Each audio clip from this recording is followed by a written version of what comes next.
You see? You know, I've just had myself the best laugh I've had in quite some time by watching that. Take a look in the description box beneath your eyes. Make sure you watch that video. I am left laughing and bewildered. What this video is the video of Piers Morgan grilling the would-be Labour leader, Lisa Nandy, over her stance on transgender rights and on women. And Piers Morgan, sometimes I agree wholeheartedly with what he says, sometimes not. And rather than forming a one-size-fits-all judgment on him, I tend to take him on a issue-by-issue basis.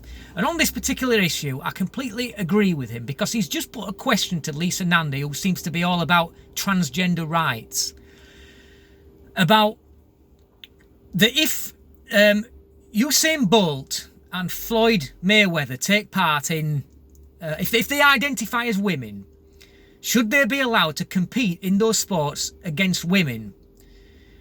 Okay, and the other question is that, are you born either a male or a female?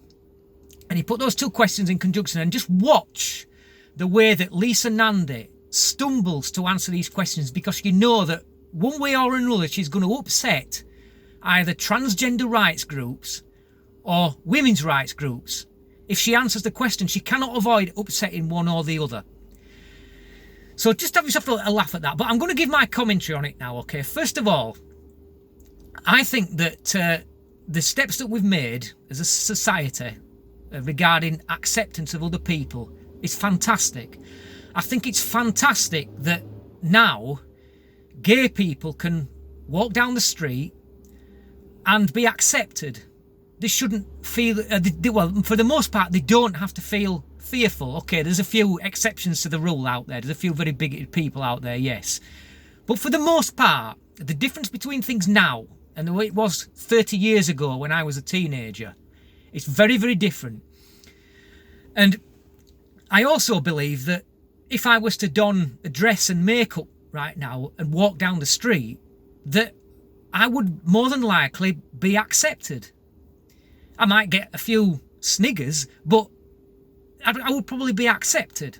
And I think that those steps that we've made as a society are fantastic, because it means that, you know, people are free to express themselves in the way that they want to. And I want a world where we have more freedom and not less. As far as I'm concerned, is the more freedom, the better.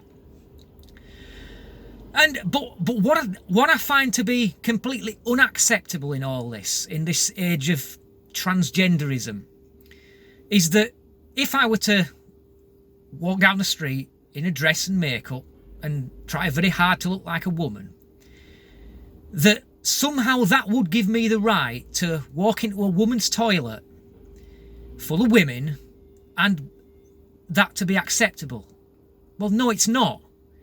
Because the way I see it is, unless you have had a physical sex change, you're still a bloke.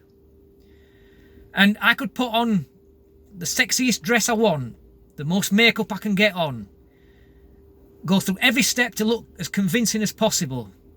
But at the end of the day, I've still got a cock. So that way, it's unacceptable for me to walk into a woman's toilet or into a woman's changing room at a swimming pool. And this is the issue that I have with this. Because Lisa Nandy seems to think that transgender rights gives them the right to self-identify as either male or female. But of course, to do that, it puts women's rights at risk. Women should have a right to enter a woman's changing room at a swimming pool without the fear of a bloke walking in there. Just because that bloke might be dressed not like a bloke doesn't give them the right to do that, and they should be able to get changed without being in fear. And Piers Morgan there perfectly puts her on the spot as to the clash that you get when you take two different minority groups or victims groups and pit them against each other. And the thing that makes me laugh more than anything is that Lisa Nandy constantly in this video accuses Piers Morgan of pitting two groups against each other. Well, isn't that what the left do every day? That's the sort of, they thrive on that sort of stuff.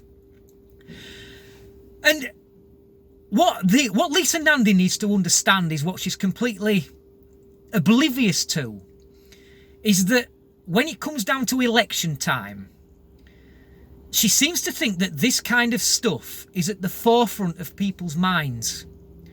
Well, newsflash for you, Lisa, it's not. When it comes down to election time, people don't give a shit about this sort of thing.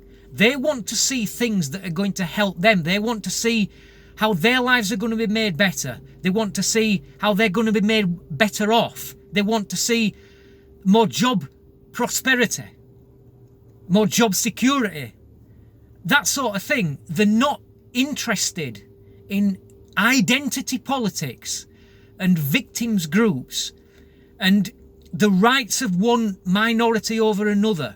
And unless the Labour Party get with the programme on this stuff, they're going to continue to become more and more unelectable.